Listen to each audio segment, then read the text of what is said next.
Hello everyone, it's Tara here.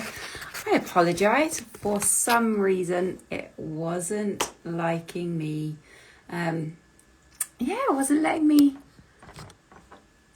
connect. Can you see me okay? It looks like I've got a really dark screen. Hi everyone who's joining. Could you do me a favour and just let me know if you can see me okay? Because it does look like the screen's really dark. Hi Sarah. Could you just drop me a comment and let me know if you can see and hear me okay? Because like I say, this seems to be a very dark screen. But let's go with it. We're on, we're in. So, brilliant. Okay, this seems to be going well. Okay, so. Hello! We made it! We did. I have no idea what was occurring there, but for some reason I kept pressing the go live button and it didn't happen. However, we are here now. And oh dear. welcome, my love. So thank you. Lovely to see you.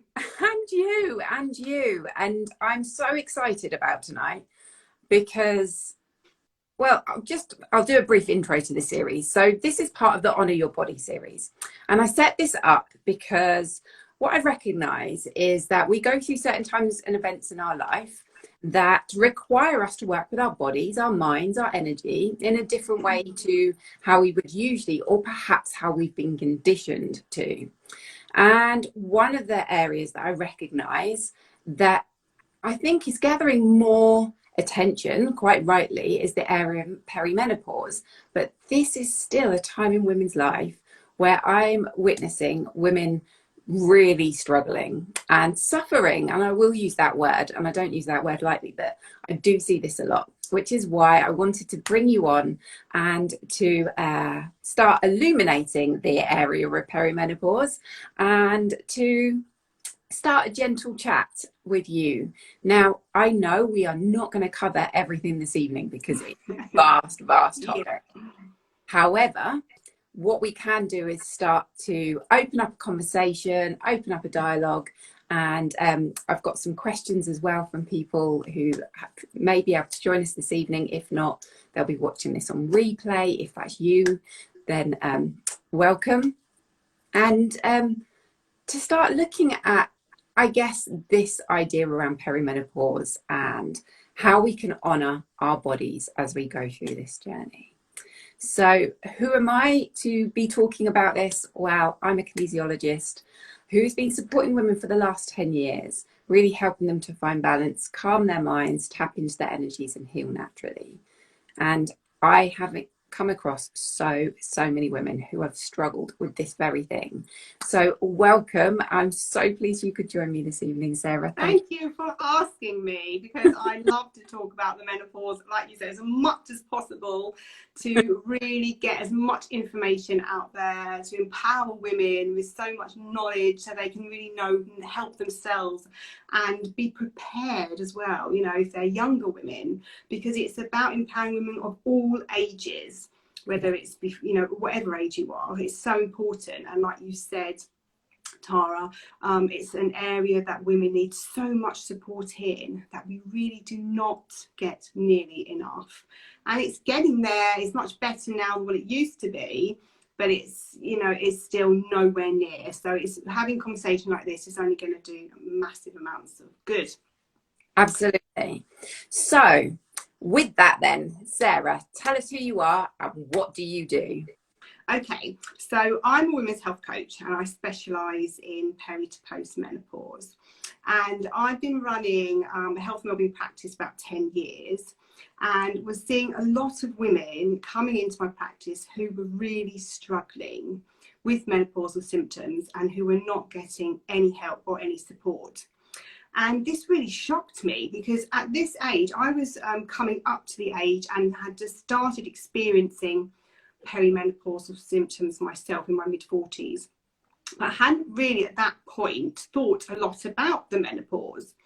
And I was seeing more and more women coming to me really struggling. I thought, hang on a minute, this isn't right. What is going on here? You know, why aren't women getting support that they need. And I was hearing such horror stories from my clients saying, you know, that they were going to see their health practitioners, whoever that would be, and getting kind of responses like, just go away and Google it, you know, find it out yourself, because I don't know. And people are going to their GPs to find help and answers, and we're getting told things like that.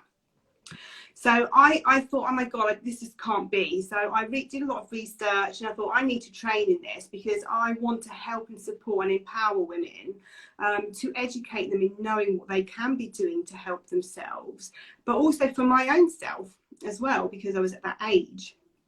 And I also realised that a lot of how I had been feeling was down to being perimenopausal, but I'd never even heard of perimenopause in my early 40s. Never heard of it, never thought about the menopause. It was kind of something that I thought, oh, happens much later, you know, when I'm a lot older. Haven't got to think about that yet. So when I started to learn so much about perimenopause in particular, and how young we can be to start experiencing this, I was really shocked and thought, oh, I've just got to learn as much as I can and help and support as many women as I can. And also, you know, supporting and educating women from a much younger age as well. So that's how what I do. I work with women, supporting them through their menopause journey, whatever age they are, whether they're going through the menopause, be it a surgical menopause, or if they've had cancer treatment, like chemo, which can put you into menopause at any age. So that's also really important to understand and know that as well, that it's not just in your 40s. You know, it can be earlier because of those reasons. But actually, you know, we can start feeling perimenopausal from our mid to late 30s. Perimenopause. And is that, because I have a query around this. How common is, because this is going to be one of the things that I'm really curious. How common is it for women to start experiencing hormonal shifts in their late 30s, in their early 40s? Well, we say one in 100 women in their between 40 and 45 start to experience what we call early menopause. So it's actually much more common than what we think it is. I mean, I see many women who are like 42 to 44 who are really right in the throes of it. Yeah. Earlier than 40 is really classed as very early perimenopause, and you would definitely want to be seeing your GP to make sure there's nothing else going on. But once between 40 and 45, that is classed as early menopause. And, you know, the stats go up quite quickly. Mid to late 40s is the most common time for women to be perimenopausal. But I'm definitely seeing more and more women younger than that now. And I think it's also a reflection of our change in our society and the way women are now in that the way we lead our lifestyles is very different now. We're under a lot more pressure than what we ever have been, in the way that we're so busy with our jobs. You know, we might be juggling many different things other than work. We might have children. We've got elderly parents we might be looking after. So women are kind of now, we're like the filling in the sandwich. You know, we hold everything together. Yeah. And we've got these demands from us from all over the place. Whereas many years ago, women didn't have so many pressures on them. So when I work with women, I kind of work with them by looking at what we call the big rocks of midlife health, and the big things that really contribute to menopause mayhem or our hormonal health suffering. And these are things like looking at nutrition, looking at our gut health, because our gut health is key to hormonal health. We look at stress management and mindset, because stress has a major input into how our hormones work. And with women being so much more stressed these days, with having to deal with so many different demands, you know, this is another reason why our hormones are literally all over the place. Then we look at exercise, looking at the right types of exercise for our bodies. And then we look at sleep, because again, sleep is, you know, so important, that we're getting the right amounts of sleep for our bodies to function. So I work with women looking at all areas of their life to see how we can balance all those areas very holistically. And you find that what happens generally then is the body starts to reach a good level of homeostasis, and then hormones start to heal and recover and work better, and their symptoms literally just decline. So it's kind of a whole combination of things for women. And we tend to find once we start reaching midlife that there's no hiding anymore. You know, we have to confront our health, whether it's mentally, physically, emotionally, spiritually. It's very, very important to look and focus at every part of us and say, am I happy? Am I fulfilled?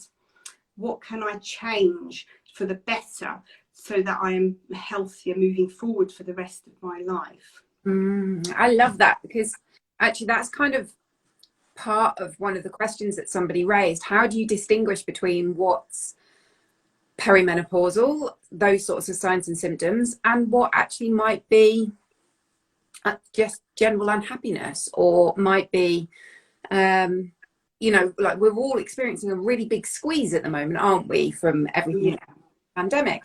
What's a reaction to the stress in our life versus what actually is then part of our hormonal imbalance, and how to recognize, I guess, what's what, to know then perhaps what's the best support or steps action to take. Yeah, exactly. And I think, I mean, for me as a woman growing up, I was always a very kind of hormonal woman. You know, I always suffered with PMT quite badly, you know, quite full on periods. And now when I look back, a lot of that was because actually I was a really stressed, anxious woman growing up. You know, my diet wasn't particularly that good. So when I look back, it's always been pretty, my hormones have always been pretty mad and over the place. So I've kind of connected that actually, you know, I could have been doing a lot about that then with my hormones. So I think, again, if young girls as teenagers were educated much more in what they need to be eating and what foods to avoid, and how to pay attention to their bodies and their needs for themselves at a very young age, and that would help so much more with general hormonal health. But as we reach midlife, as I've said, you can't hide anymore. You know, as you grow older in your 20s, you can kind of get away with it. It doesn't affect you too much. But when you get to midlife, it's like, you have to pay attention now. Otherwise, it is going to go crazy, and it will continue to go crazy. I think that it comes to a point where you have to say, you know, how bad are your symptoms? So, for example, with anxiety, you know, some women have often always suffered with anxiety on and off, but easily manageable, and then they might get to menopause and then it explodes and it's much worse. So it's always saying to yourself, you know, is this any worse than what my norm is? You know, when did it start? How long is it going on for? What age am I? For some women, they've never suffered with these symptoms, and then suddenly they will start to get them. So it's very different for each woman. But what is so important is to never just accept it and say that it's just me.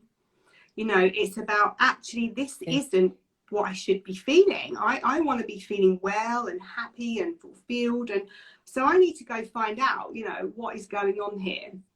And if you start with your GP and you're not getting anywhere, then again, don't just stop there and think, oh, well, you know, I'll just carry on. It's finding and looking for the right support, reaching out, asking questions. And there is a lot of support out there, but you just have to keep seeking and asking and finding the right people. Yeah, absolutely. And in your opinion, what do you think is the most overlooked aspect to I guess the support that women receive around perimenopause, or perimenopause as a whole? What do you think is the most overlooked aspect of it? I would say that it is the fact of the impact that it has on a woman's life daily. Yeah.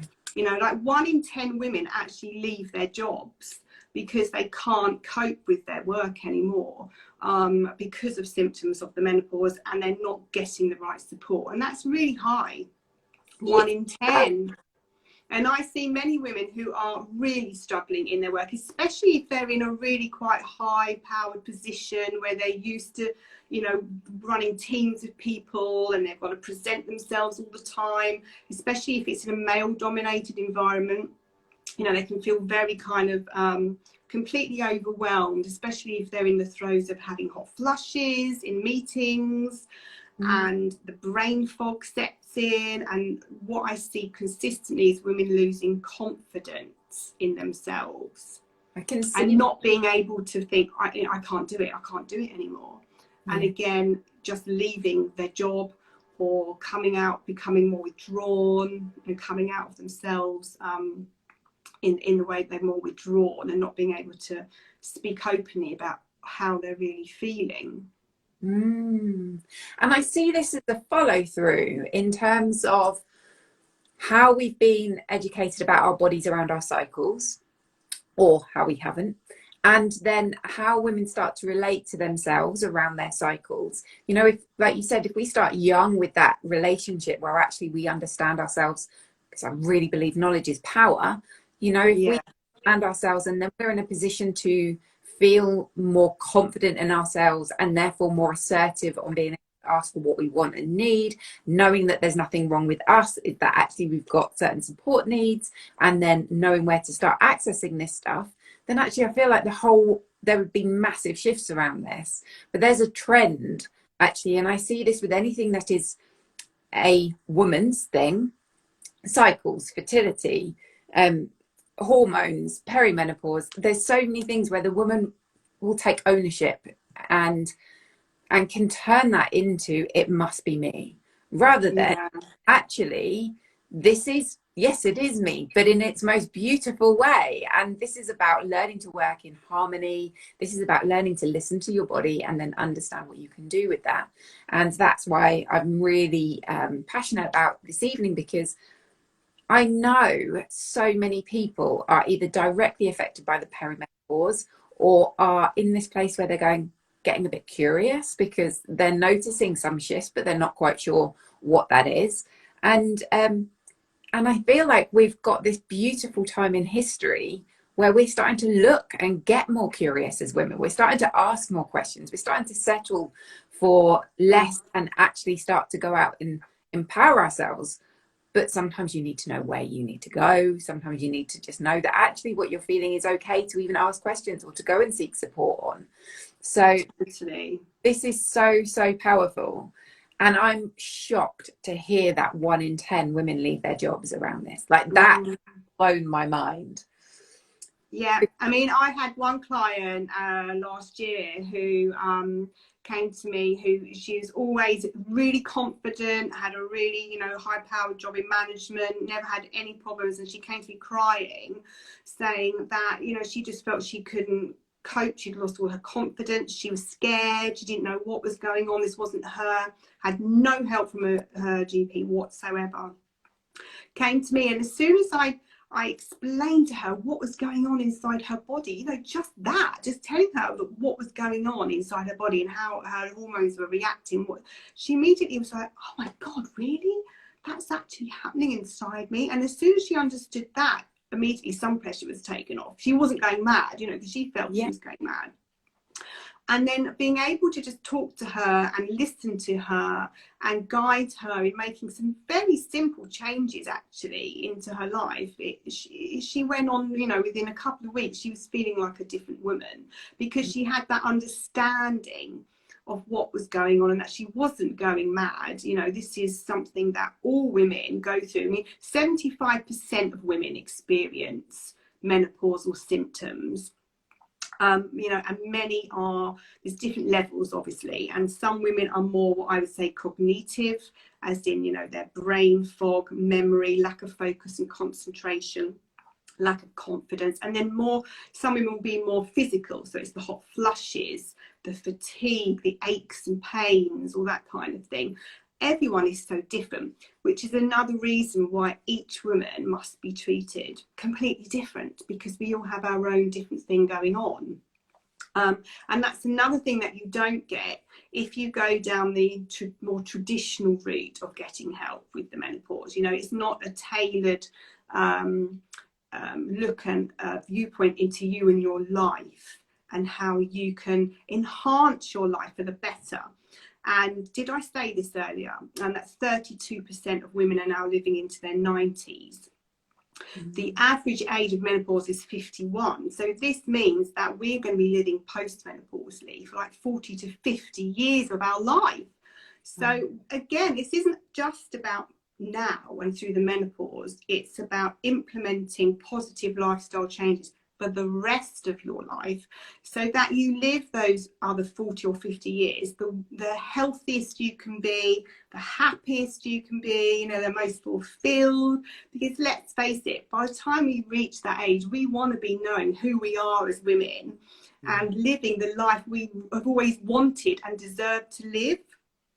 Yeah. So, this is what I really like to empower women, is it's not the end, because this is the other thing, it's about your mindset around aging and your mindset about the menopause. And again, it's been proven and shown that the better mindset, more positive mindset you have around aging, the older you will live, the more healthier you will live. So mindset is crucial. So I do a lot of work with women around their mindset, building their confidence up, using different techniques like CBT, therapy, that kind of thing, to again empower women to learn about themselves. What is it that they want from their lives?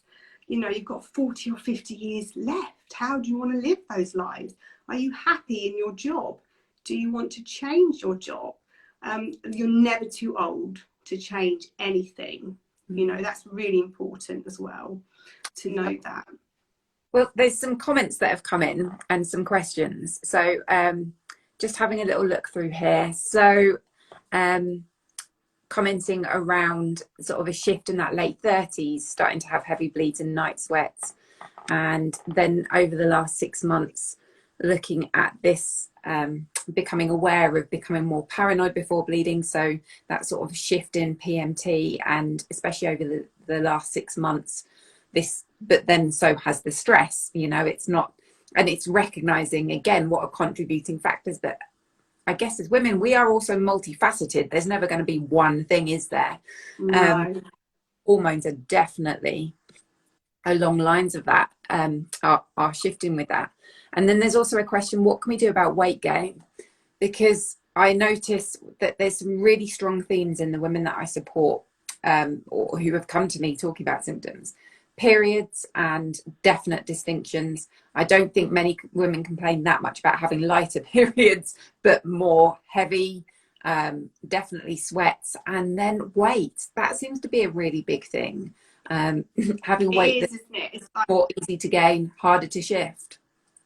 Yeah, it's like suddenly we developed this tie around our middle. We're like, where's this come from? I'm not doing anything different. I'm still going to the gym and I'm still eating the same. Why is this changing? So actually, it's quite simple.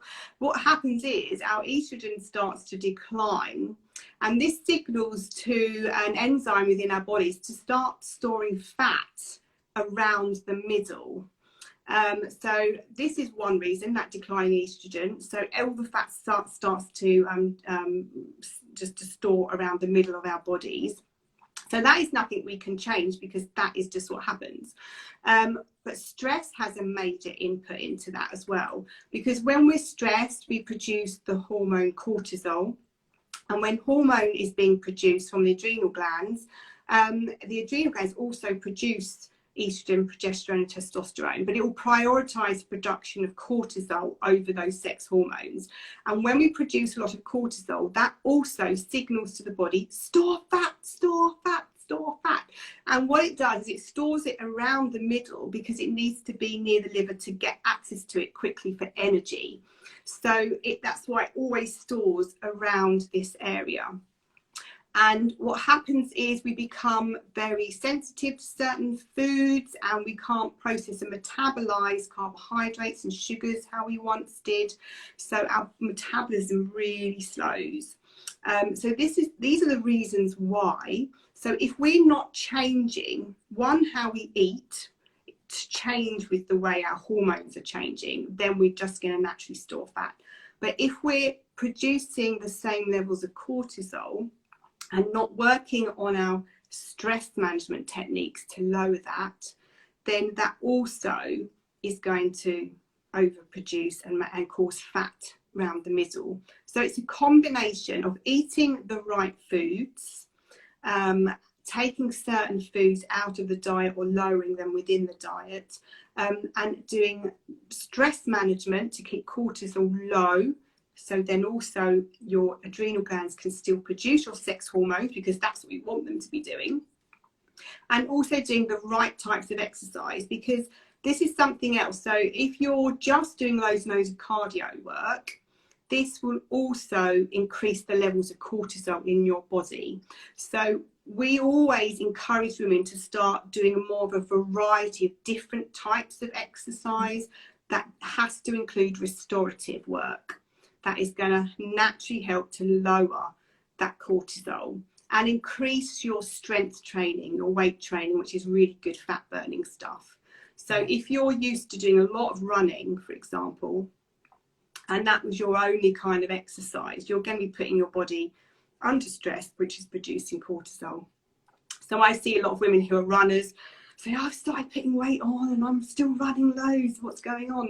So they have to now balance that exercise out with more restorative stuff and more strengthening, rather than just lots of cardio. So, you know, I've worked with women before who, you know, have changed all of that and then lost that tie around the middle. And when I was 44, I started putting loads of weight around my middle. This was before I knew I was perimenopausal, because I didn't know what that was at that time. And then since I've done all my training and I've completely changed my diet and my exercise, I do not have that there anymore, and I maintained it very easily. So it can be done, but it can be quite difficult, especially if you have been a person for years that have been, you know, on the bigger side anyway and had trouble managing your weight. But it can be achieved through the right ways of foods that you're eating and exercise and stress management. And it's not about going on a diet at all either. I must put that in there.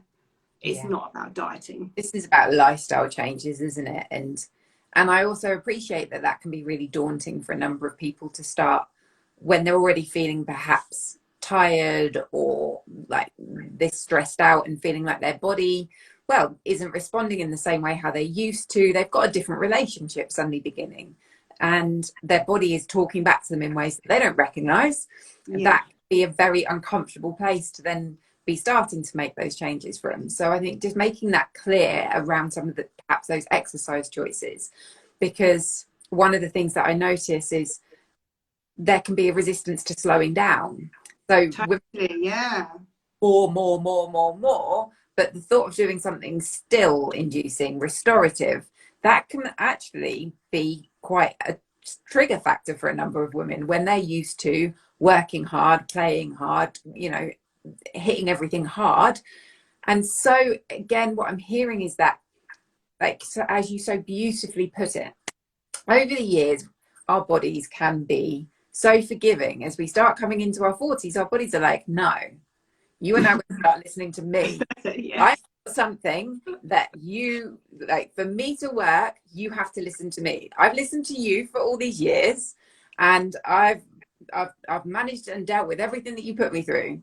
But one of the things that I really notice as we get older is that our body's wisdom starts to command what it wants. There's less room to go to squeeze into these identities or to squeeze into these ways of being. Our body just goes, no, this is what you need. This is how I work best. Listen to me. And that's a shock when we've been the one that's, you know, worked so well with this and have, you know, lived up to the conditions as well as to how we think we should live. So hear this, that our bodies are going to start talking back to us loudly, and actually that's everything right rather than or that we're broken.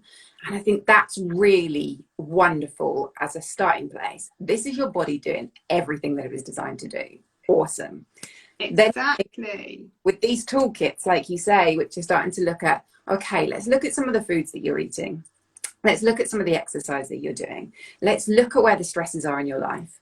And actually that job that you thought that, you know, that you were just doing, now your body's going, there's something else calling you, or this is no longer in alignment. I've moved, I've Yeah. changed. This is now starting to, something needs to be different. So I love this. I love that And it's about being brave, because it is yes, really scary, isn't it, to change yes. things, So especially if you've been doing the same thing for so many years. It is so scary. But in the last 10 years of my life, so I'm 49 now, and I completely changed my life at age 39 because I suddenly realised, what the hell was I doing? I was so unhappy. I was in a really unhappy marriage, and I was like really scared to make this leap to change my life. But something was calling me and saying, if you don't do it now, you know, it's going to be harder later. So just do it. And I did it. And I made so many big changes, and it was bloody scary. But, you know, now I'm so thankful that I listened and I was brave. But this is where working with a coach comes in. You know, I'm here to support women and to help them through making these changes. And that's why it's also, you know, don't be afraid to reach out for help, to ask for help, and work with a coach or work with someone like you, Tara, because we work in very similar ways. You know, we're here to support and empower women, helping them with their health, emotionally, physically, mentally, spiritually, in order to help them find what it is that they want and help them to implement the changes, because it isn't easy. And I've worked with a coach for years. I found my coach when I was 28, and if I hadn't have worked with her all throughout my 30s, I don't know where I would have been now. So it's important to find somebody who you resonate with, who can help you make these adjustments if you feel that you need the help. yeah. And let's face it, we all need help sometimes. So be brave, and like you say, listen to your body. If it's throwing up a symptom, it's telling you something. And that's actually what I put to your third question that you were going to ask me, which was what's one way women could start to honour their bodies. And that is exactly what I was going to say, is to listen to your body. You know, slow down. You know, your body's telling you something, so slow down, love me, nurture me, feed me good foods, move me every day, rest me. You know, self-care priorities are, you know, self-care is just what your body's asking you for at this age. There's no negotiation with that. Self-care, self-love, prioritizing you so that you're up here rather than being at the bottom of the pile underneath everything else that's going on. One of the things that I work with women is time management, and that in every day, under, you know, their first priority must be to include some good nutrition, some exercise, and some nurturing for themselves. You know, whereas rather it be at the end of the pile on the list, you know, answering emails, doing this, doing that, and I'll see if I can squeeze in a bit of self-love at the end of that. Yeah. That has to come first in order for you to be able to manage everything else well. Yeah. You know, that's the biggie. It's prioritizing ourselves. And not thinking that's that selfish, because we're not being selfish at all. Yeah. And women are such holders of everything. Like when I look at so many units, women are holding so much together and are the catalyst for everybody within a family unit. Not all these are sweeping statements, but I do witness it a lot, and I don't think we realize how much we're holding, how much. No. And I think we also kind of think it's expected of us as well these days, you know, oh yeah, you know, women are supposed to multitask, it's what they do, but actually no, we shouldn't be multitasking at all. You know, we should be prioritizing and spending good amounts of time on each thing, because when you multitask, you end up doing a million things, but not very well. So it's really important to say, actually, no, I'm not going to bloody multitask. This doesn't get me anywhere. You know, I'm going to make sure that I prioritize and I do the right things that need doing in the right time and for me. Yes. So thank you. There's a couple of queries that I have that people have come in and asked, and I'm just curious if you have any guidance on this. First things first, HRT. It's almost like menopause, perimenopause, and HRT. You almost can't have one discussion without approaching the topic of HRT. So I'd be really curious to find out, what are your thoughts around HRT, and what would you suggest to somebody who is perhaps curious about HRT? So I think, as I said earlier, every woman's journey is different, and it's always down to that woman and what she feels is right for her, whether it's to take our HRT or not.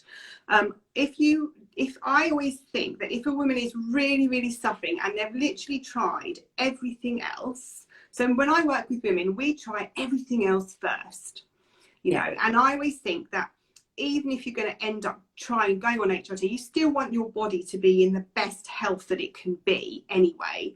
So by changing, you know, everything that you need to change so that your body is in the best, you know, place to be to survive and thrive through menopause, but then still something's not adding up for you and you're still really suffering, then speak. You know, we always say go to your GP first, but because GPs don't have that much time to spend with the woman, and because a lot of GPs don't have much training in the menopause, if you're not getting the right help from your GP, then it's to find a menopause specialist who can prescribe HRT.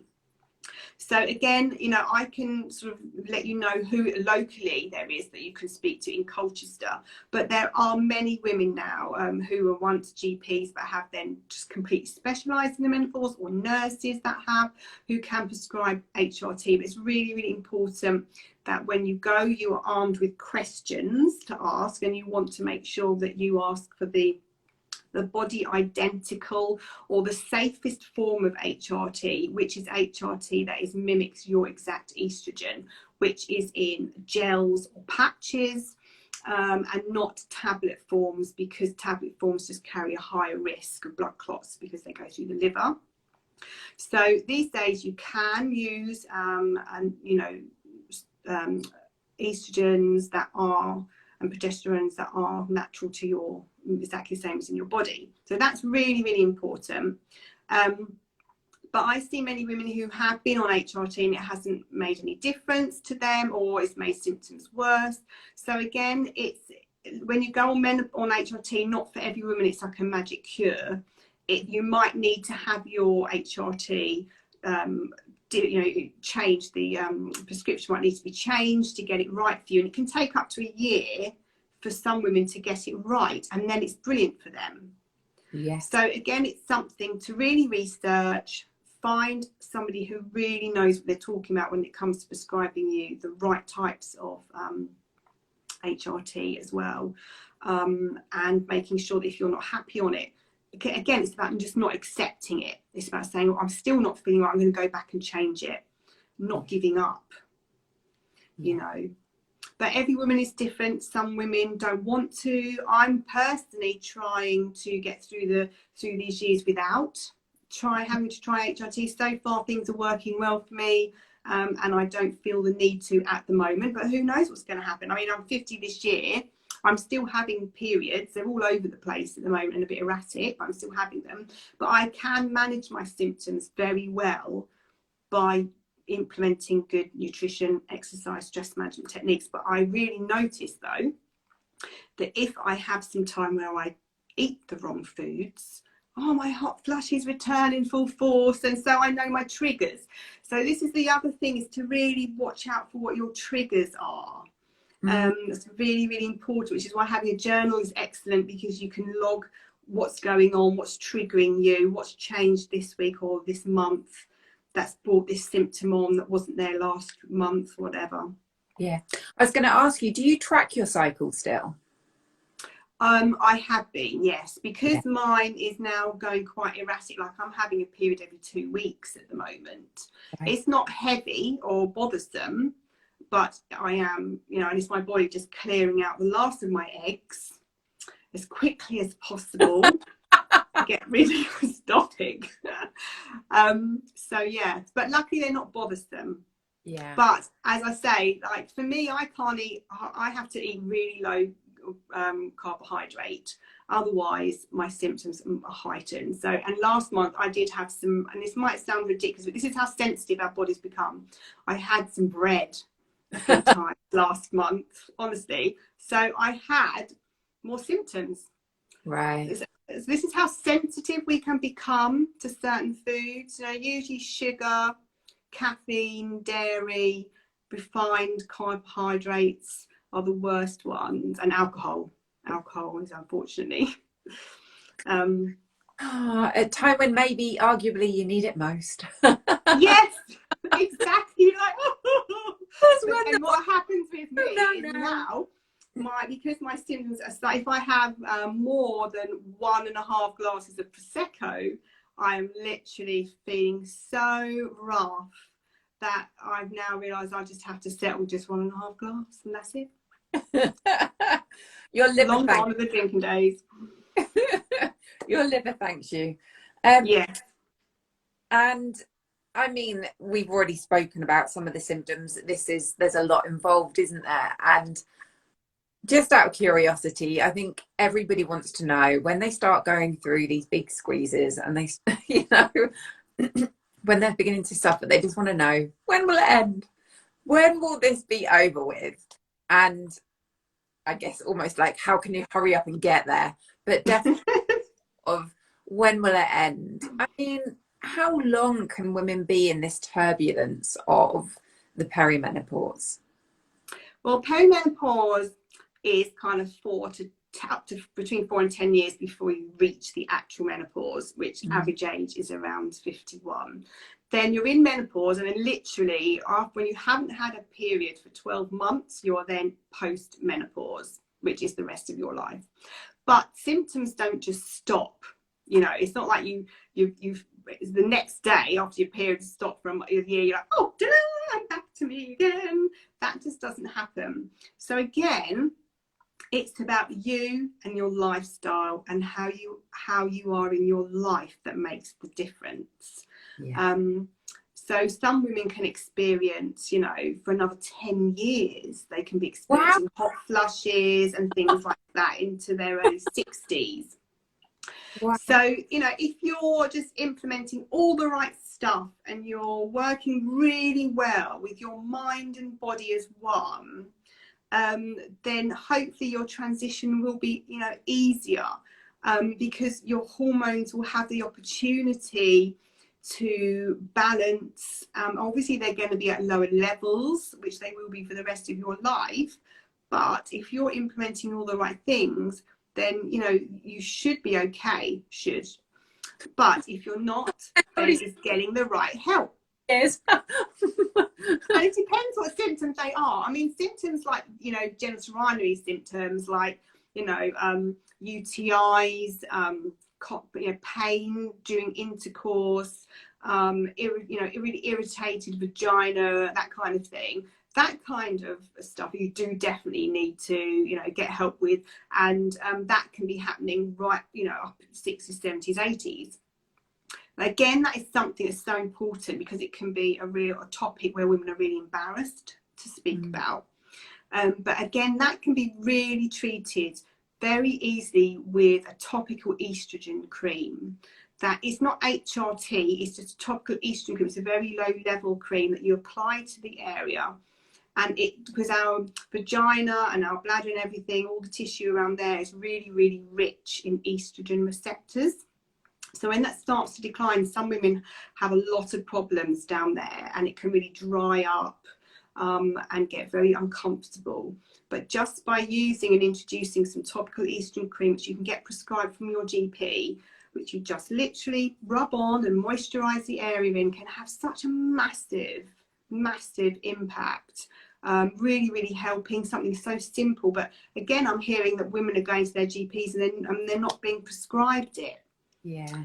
because the GP isn't got enough knowledge in that, you know, and that's crazy. So women are really suffering for things like that, which they really don't need to be.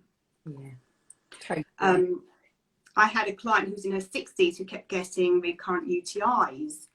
And after about a year of going on antibiotics on and off for a whole year, she was eventually given some topical estrogen cream, which sorted the problem. And that's the thing, this is where education is so, so key, isn't it? And knowledge is power, full stop. Totally, yeah. Knowledge is power. Beautiful. So we've talked about women and knowledge, but men, like, we need to show some consideration to men, because firstly, they're not going through these roller coaster rides. They have their own, but they are not through our monthly roller coaster rides, and they are also not through this, like the perimenopause roller coaster ride. They can only observe and witness what we're going through. And I think that there's, again, if women don't really understand a lot of what's happening, men, let's be honest, then have got no chance. And so one of the things that I was curious about, and one of the questions that came in, was about any resources for men to understand more about this, and to understand that this isn't, you know, their partner specific. This is actually part of a woman's journey through her life. Have you any resources or materials that may speak more to male audiences around? Yes, so I had, I spoke to you about this earlier, didn't I? So I do have some men on my menopause page. They are husbands of friends who have obviously shown an interest and wanted to find out, you know, what was going on to help their wives, which is excellent. And also I was looking and researching online today to see, and you know what, not a lot came up. What I did come up with and found was some good articles that were designed for men and explain kind of what was going on with the menopause and how they can help their wives or their partners through the transition. But I think, you know, things that we can be doing is, you know, really being open with our partners and communicating to our partners what's going on in our bodies, maybe even printing out some of these articles. So have a little bit of a research yourself and find one that resonates with you, and how you're feeling and what symptoms you're feeling. Print it off and just say, you know, say to your partner, can we, you know, you've obviously noticed that I'm a bit different lately. You know, I'm a bit crazy and a bit mad and keep biting my head off every 5 minutes. Can we just sit down and have a chat about this, and I can explain why and what's going on, and make it a bit light-hearted, you know, and just, it's all about communication. So what I wrote here was, it's about education, it's about communication, about understanding and supporting each other and implementing positive habits to work together. Because, you know, this is a time that can put such strain on relationships. And actually, recent studies have shown that there has a massive high divorce rate for couples in their 40s, 50s and 60s. And it's initiated by women due to the menopause. And what I found was that some men were saying that if only they'd known that a lot of what was going on was due to the menopause, they wish they had understood and learned more about it so they could have helped their wives. So this is why it's again important for us as women to be educating our partners and saying, this is what's happening to me. Can we sit down and can we talk about it? I don't want to argue about it. I want to tell you and explain to you how I'm feeling and what's changing within my body. You know, here are some articles I printed off. Please have a read. You could, you know, see how I'm feeling and what's going on. And learn to talk and communicate. Some couples may want to work with a coach together. You know, so that they're both understanding how to work together through these difficult times. So relationship couples counselling can really help as well, if it's really bad, which it is, because people are getting divorced through it. But again, also, if you've been with this person for many, many years, it might be that you've already actually got issues and underlying problems within your relationship, and the menopause is heightening that.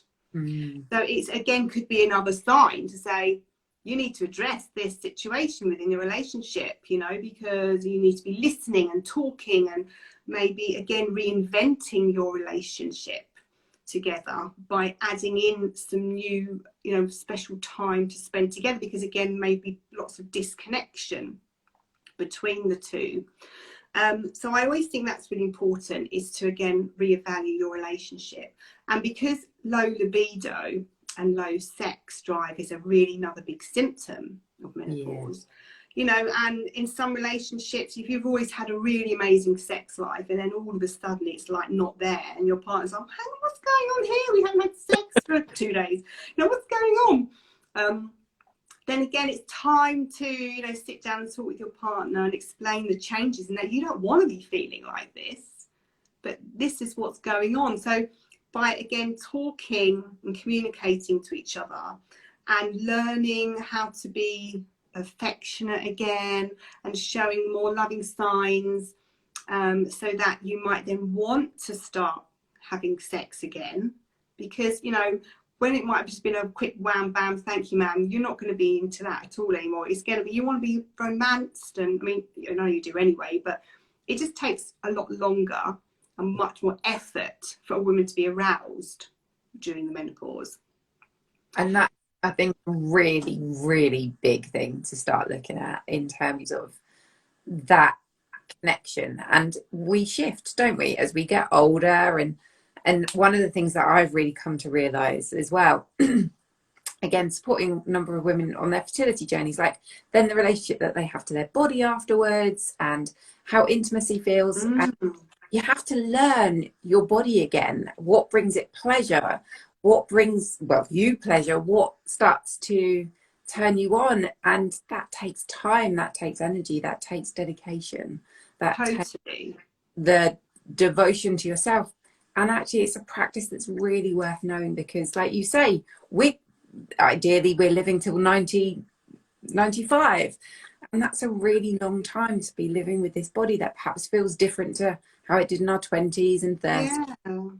To invest in what gives us pleasure, because ultimately pleasure gives us inspiration, it gives us joy, it gives us energy, it helps feel like life's, you know, it gives us life's worth living, it gives us so much. And so exactly, so reconnecting with all the things that you love is so important, because we can so easily forget what it is we love and what brings us joy, and we then spend too much time focusing on the boring stuff that doesn't. So, you know, one thing I always get my clients to do is to write at least 10 to 20 things that they love to do, that they enjoy doing, and that they can bring into their lives as much as possible. And I'm talking about simple things, not just, you know, going away for a week on holiday, because obviously we can't do that anyway, but just simple things, you know, that bring you joy and pleasure, that you can do every day in your life, whether it's just having some peace and quiet with a cup of tea and a book, you know, all those little things. But getting back to sex, because it is a big thing. And like you're saying about, you know, nourishing yourselves and giving yourselves that time together is so important, because again, we're all so busy that we forget to have that time together. And just by spending that time, and, you know, women generally don't feel very sexy when they're in the menopause. There's nothing like a good old sweat to go, we get it on. I'm moist, but in all the wrong ways. So it's also about planning it. Unfortunately, it's planning some time where you can set aside some time, you know, to maybe dress up a little bit, you know, put some makeup on, get in the mood for spending some intimate time together. So, you know, and again, it comes back to taking that time to look after yourself and nurture yourself, you know, put on some makeup, do what makes you feel nice for yourself. Spending that time, because then you will feel so much better, more confident in yourself, that you'll want to spend that time with your partner. But that is a real biggie, because so many women who once really loved sex have just like completely just gone off it and don't know what's going on, and that causes lots of arguments in relationships. So again, don't accept it, you know, work with it, communicate, and don't give up. like you say, got 40 more years to go. At least. Okay, my love, I'm just thinking of looking at the time. I know that Insta starts to kick us off after an hour, so this feels like a really beautiful note to leave it on. And thank you so, so much. I know that what you shared tonight has been and is truly, truly valuable. So where can women find you if they want more support to carry on these discussions? Where can women find you? Where do they go? Okay, so I have a website which is literally just sarahpinckney.com. And I also have a private Facebook group called Power Through Midlife, Our Menopause Journey, which I'm developing at the moment. And also I've just started a menopause circle, which is once a month on Zoom, where women can come together and just chat and share their stories, and be listened to, you know, and heard, which is so important. And we can inspire and motivate and share our stories with each other. So that's on once a month. So if you'd like to get in touch, or if you join me on Instagram, Sarah Pinckney Women's Wellness, then I'm always posting it on there. We've only just had one, so it won't be for another 3 weeks till the next one. But yeah, I'm just under Sarah Pinckney Women's Wellness on social media. Yeah, I will. We'll share links as well. I'll tag you in this afterwards as well, so people know where to find you on Instagram. And if you're watching this on replay, or as we've gone through this evening, you've got any more questions, we are going to be about for the next couple of minutes, so do feel free to drop them in now. Or we'll be keeping an eye out on replay. So do drop any questions in, and or comments. Like, let us know how you anything. Yeah, absolutely. Know how you found this, what resonated, and yeah. Someone's just finishing off with thank you, brilliant conversation. So thank you so much, Tara. It's been lovely. Thank you so much for asking me. Thank you. Oh, it's been amazing, and your energy and your passion is just beautiful around this. And I know that women have been suffering so much, and I know that I've got a number of people after this call who want to be tagged in this video, who want to have access to this video, because it's something that, yeah, they couldn't be here on the call, but they need and they want this information. So yeah, what you're offering is so needed. Thank you. And like you say, it's such a vast subject. We only literally touched on it, yet we got through so much. Yeah, it's so much, so many different topics to go over. So yeah, it's lovely. Thank you so much. Well, I definitely have an idea that maybe at some point I want to be talking more about sex, because I see this coming up time and time again, and I think it's so in with women that not just that age, but also when they've gone through some stuff. So those are some of the things that definitely jump out. But likewise, if there's anything as we've gone through and you think, as you've watched this, want to do a deeper dive on something, or I want to know more about how I can control night sweats, you know, in a bit more detail, or want to know a bit more about any of the things that we've covered, then drop us notes and then we'll see what we can do. Put on another Insta chat. You know, Sarah can share it in her group, her circle. So just let us know.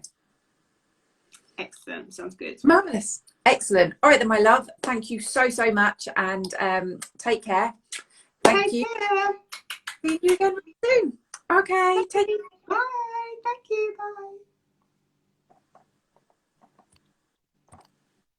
Bye. They're just going to come out of this.